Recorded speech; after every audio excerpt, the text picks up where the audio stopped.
नमस्ते दोस्तों, मेरा नाम अवधेश और लेके हाजिर एक छोटी सी कहानी। रक्तदान और कन्यादान आपने सुना होगा, लेकिन वक्तदान आपने नहीं सुना होगा। नमस्ते दोस्तों, मेरा नाम अवधेश और एक छोटी सी कहानी कुछ यूँ कि 4 दोस्त थे। 12th की पढ़ाई कंप्लीट हुई थी और किसी तरीके से अपने जेब खर्च से पैसे बचा के 100 रुपये इकट्ठा ये लोग किए थे और एक छोटी सी पार्टी चाय की दुकान में रखे थे। और ये लोग वहाँ पे इकट्ठा होते हैं और चाय पीते हैं और उसी दौरान इन आपस में एक शर्त लग जाती है कि हम लोग आज से अब 40 दिन बाद इकट्ठे होंगे, जैसा कि अमूमन कहानियों में होता है। कुछ दोस्त वगैरह करते हैं, हम लोग 40 साल बाद इकट्ठा होंगे और देखते हैं कि कौन कितना ग्रो करता है, क्या करता है। तो ये शर्त आपस में अच्छे से लग जाती है। और ख़ास बात ये कि जो होटल का वेटर था वो भी इस बात को सुन रहा था। उसने भी कहा कि ठीक है, डन, मैं भी ये चाय के पैसे आज नहीं लेता हूँ, बल्कि 40 साल बाद आपसे पैसे लूँगा और जो सबसे लास्ट में आएगा वो पैसे देगा। तो शर्त लगती है और चारों दोस्तें जुदा हो जाते हैं।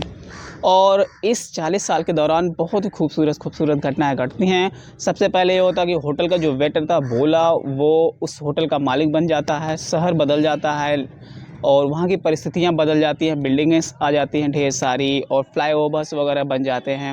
ये सारी चीज़ें हो जाती हैं। शहर भी जो छोटा था अदना सा, अभी वो बड़ा हो जाता है। और साथ ही साथ जो 4 दोस्त हैं उनमें से कोई इंजीनियर बन जाता है, कोई फ़ॉरेन चला जाता है पढ़ाई करने के लिए, कोई पिताजी का बिज़नेस संभाल लेता है, कोई अपना खुद का बिज़नेस ग्रो कर लेता है। यानी चारों दोस्त वेल सेटल हो जाते हैं। लेकिन एक बात कॉमन थी, वो कि हम लोगों को मिलना है यहाँ पे साल के पहली तारीख को। ये सारी चीज़ें उनके दिमाग में थी।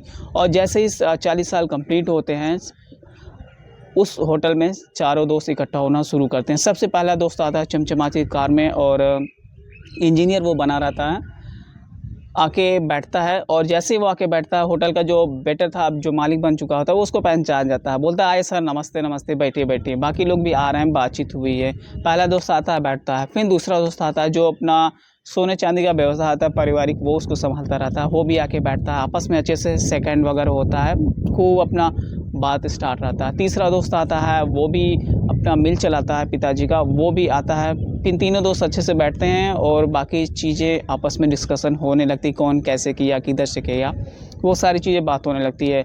और तो नहीं आया था, तो शाम भी हो चुका था। होटल के वेटर ने कहा कि अभी ऐसा करिए, आप लोग स्नैक स्टार्ट करिए, अभी बात हुई है सर से। तो वो बोले कि मैं आ रहा हूँ, थोड़ा सा लेट लगेगा। ये लोग अपना स्नैक वगैरह लेना स्टार्ट करते हैं। स्नैक भी ख़त्म हो जाता है, फिर डिनर की बारी आ जाती है, फिर भी वो दोस्त नहीं आता है। वेटर फिर बोलता है कि आप लोग ऐसा करिए, डिनर स्टार्ट करिए, सर से बात हुई है, वो आप लोग डिनर करिए, वो आ जाएंगे। ये लोग डिनर भी स्टार्ट कर लेते हैं, डिनर ख़त्म हो जाता है, लेकिन फिर भी नहीं आता है। बात आपस में डिस्कशन होने शुरू हो जाता है कि यार क्यों नहीं आया, हम लोग तो आ गए इतने दूर से, ऐसे आ गए। फिर होता गया कि आप लोग ये बैठे बैठे वापस जाने की बात करते हैं। फिर बिल पे करने की बारी आती है तो पता चलता है कि बिल भी पेमेंट हो गया है। तो ये दोस्त सोचेंगे यार आया भी नहीं, पैसे भी दे दिया, कुछ तो दिक्कत है। फिर क्या हुआ कि जैसे ये लोग गेट के बाहर निकलते हैं, एक चमचमाती कार रुकती है जो सरकारी गाड़ी होती है। उसमें से एक लड़का निकलता है और आकर के इन तीनों लोगों को पैरों पे पड़ जाता है और बोलता है, अंकल नमस्ते। फिर वो बताता है कि पिताजी ने मुझे भेजा था और ये सारी अरेंजमेंट पिताजी ने ही कराई थी और उन्होंने ही कहा था कि आप सबसे लेट में जाना। तो फिर वो जो तीनों दोस्तों ने पूछा कि क्यों नहीं आए आपके पिताजी। तो वो बताता है कि पिताजी की तबीयत ख़राब थी, उनको कैंसर था, वो एक्सपायर कर गए हैं। उन्होंने ही कहा था कि आप सबसे लास्ट में जाना और ये सारी चीज़ें आप मत बता रहे हैं, क्योंकि 40 साल बाद सारे दोस्त इकट्ठा हो रहे हैं तो उनकी खुशियों में खलल हो जाएगा, विघ्न हो जाएगा। इसलिए उन्होंने ही बताया था कि ऐसा करने के लिए तीनों दोस्त जो इकट्ठा होते हैं बहुत दुखी होते हैं कि 40 साल के दौरान क्या क्या बदल गया। मैं इंजीनियर बना, मैं बिजनेस संभाला, मैंने ये किया, लेकिन हमने जो सबसे बड़ी गलती की, अपने एक दोस्त को खो दिया। यदि शायद हम लोग बीच में मिले होते तो हम लोग का ये दोस्त नहीं खोता। बहुत दुखी होते हैं वो लोग।